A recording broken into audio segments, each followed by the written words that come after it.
Hey everybody, and welcome to another episode of BacklogBusters, where every other Monday I'm busting out my gaming backlog one video at a time and letting you know if after all these years, these games are worth playing today. In this episode, King K. Rool's taken a huge leap from just stealing fruit to kidnapping in Donkey Kong Country 2 Diddy's Conquest. Why am I playing this when I just played through the first one a few months ago? Well, I've tried to keep up some variety with the games I play to keep things interesting for you and to prevent myself from just playing platformers nonstop because if left unchecked, I will do that. But while working on my review of the first Donkey Kong Country, I knew that most of you were actually wanting me to cover the second game, and even though I wanted to play them in order, I didn't want to make any of you or myself wait too long for the sequel, so here we go. Donkey Kong Country 2 Diddy's Conquest was released for the Super Nintendo Entertainment System in 1995, specifically on November 21st in Japan, December 4th in North America, and December 14th in Europe, with Nintendo handling publishing and Rare in charge of development, same as with the first game released the year before. Interviews at the time mentioned that Rare wanted to one-up the graphics of the first game, add a lot of new variety, and worryingly, make it more challenging, which is not a good sign for me based on how many times I died to those minecart levels in the first game. At release, it received a 90 on game rankings, plus awards from IGN, GamePro, and a few other outlets, with over 5 million copies sold. Plus, it seems to be the fan favorite of almost everyone who commented on my review of the first game, which as a quick reminder, I loved. So let's find out if y'all have got me way too hyped for this sequel, or if it's as good as everyone says. Starting with the character animations, which are more fun and emotive this time around, with idle animations that put Sonic's impatient little foot to shame. The new ability to toss the other character onto the ground would highlight a bitter sibling rivalry if Diddy and Dixie weren't dating, with both of them competing even more to show off their musical talents at the end of stages, hoping to make the cut for the upcoming DK rap. Sorry, Dixie. But it's not just the characters that get an upgrade, with several of the most drastic improvements being applied to the levels themselves. In the first game, if you're swimming, you're 100% underwater, with a cool effect applied over everything. But the sequel lets you jump in and out of that water, which changes the perspective of the water's surface and only distorts things under that waterline. The backgrounds even feature what seem like 3D objects as you swim through the deck of a sunken ship. There are even improvements to the particles that we saw in the first game's Blizzard level. In this sequel, you get gently twirling leaves that drift back and forth as they fall to the ground, until the wind picks up and they go flying across the screen, which in addition to just setting the scene in a beautiful way, also lets you know the strength and direction of the wind. The first game already felt like it was pushing the N64 to its limit, but the graphical upgrade in this sequel is stunning. As far as enemies go, the first game is a little basic. Not bad or boring, it's just a lot of differently sized enemies that mostly just walk forward and you take them out with a quick bounce. But Diddy and Dixie face off against a larger roster of enemies this time, with much more emotive animations than any in the first game, and with more varied attacks. Like Cutlass, who's got two menacing swords held overhead, which are just a little too heavy as they get stuck in the ground if you manage to dodge the attack, leaving an opening for you to take them out with a bounce. Other enemies wait to attack till the moment's right, disguising themselves in barrels until the second you let your guard down and try to pick up this powerful projectile. But the moment they strike, there's no actual damage dealt, instead trying pretty successfully to knock me off the stage and into a nearby pit. And the bosses are even more interesting.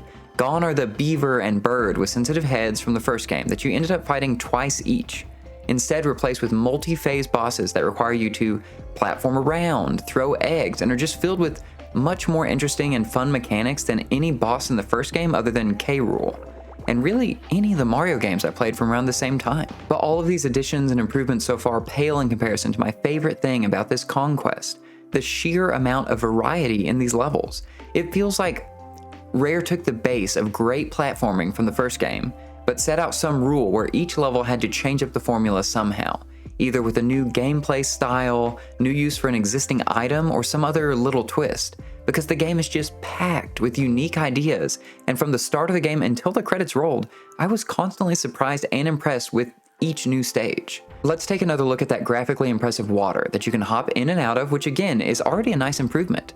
But next time, they turn you into a full-time fish, and you need to build up speed as the water level rises and falls to reach landlocked sections of the level. Then they boil that same water, so you can't swim, but give you ways to cool it down enough to quickly swim to safety. But Rare isn't done with that seal's cold breath, next time using it on lukewarm water, which freezes solid, allowing you to safely cross over areas that were previously too dangerous to swim in. Plus now you can slide under enemies. Even a smaller example, like these clump enemies armed with cannons that normally shoot cannonballs you need to dodge or risk taking damage, but next time they shoot barrels, which you can bounce off to reach items and cross large gaps. Another new mechanic is honey that makes you stick to the ground, requiring more deliberate jumps Then they take that and flip it vertically and use it for wall jumps.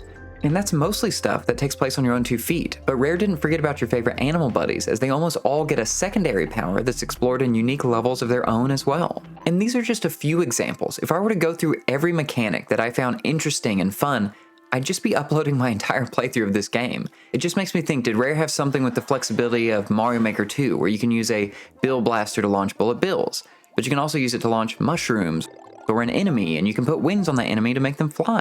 At first, I was just excited for each new level, enemy, and obstacle because I wanted more of the first game. But then they twisted each concept a little bit more in every single level, and I just couldn't wait to see what new ways I would be interacting with everything here. The only thing I was even mixed on through my entire playthrough of this game was the amount of collectibles and the difficulty if you want to try to find them all. First, you have banana coins, which are scattered throughout stages and can be used to buy hints, flights around the island, and weirdly, to save more than once in a world, which Rare did say they wanted this game to be more challenging, so that's one way, I guess. Then there are the DK coins that move you up Cranky's leaderboard of video game heroes. And nothing's unlocked here other than bragging rights, I guess, so I didn't get many of these, but the ones I did collect were some of the most difficult and fun platforming and almost puzzle-like sections of some of these levels. The last big collectibles are Crim coins, which are prizes for completing the new bonus stages where you can solve puzzles, complete platforming challenges, and fight off enemies, and do more fun and interesting things with the mechanics here.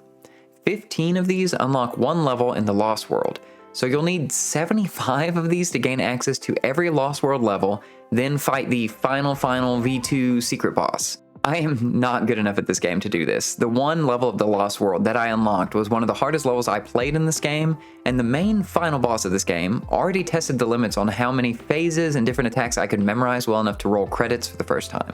So while this is great for anyone looking for more Donkey Kong Country 2, I don't have the time or patience to find every bonus stage, collect every Crim coin, then challenge an even harder set of levels and bosses. But if that sounds great to you, you'll be overjoyed, and I wish you a lot of luck.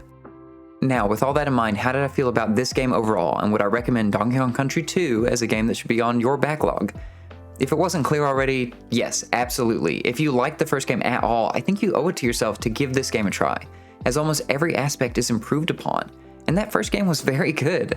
So many things I didn't even have time to cover, like the music, which of course is as good if not better than the first game.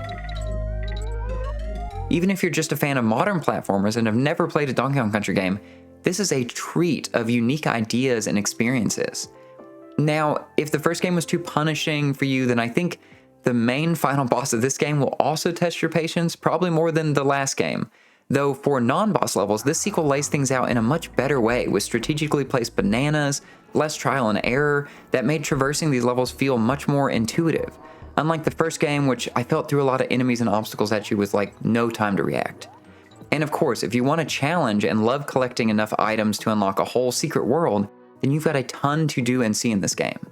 And I'll throw out my normal message. My opinion on this game is not meant to tarnish any fond memories you have of playing this, and if you played it and love it, please tell me why in the comments below. I'd love to hear about your experience and talk more about the parts that I also really liked. If you'd like to play or replay Donkey Kong Country 2 on a physical cartridge, then you've got the original SNES version and a later GBA port, which I've heard from several of you in the comments holds up just as well as the original. If you're looking for a place to buy a digital version though, sadly the Wii U and 3DS eShops are officially closed for business, so there's no longer an option to do that. The only current place where Donkey Kong Country 2 is easily available is through the Nintendo Switch Online subscription service, as part of the SNES collection, which is a great port with all the normal save states and rewind functionality should you choose to use it, and it's where all the footage today is from. But that's it for this episode of Backlog Busters. Have you played Donkey Kong Country 2? What'd you think? Is this a must-play game that deserves to be on others' backlogs? I certainly think it does. Let me know in the comments below. I'd love to talk more about it. And if you've got a suggestion for the next game I should clear off my backlog, let me know. If you enjoyed this video, please hit that thumbs up button, and if you'd like to see more, tap the subscribe button, and as always, thank you all so much for watching, and see you in the next video.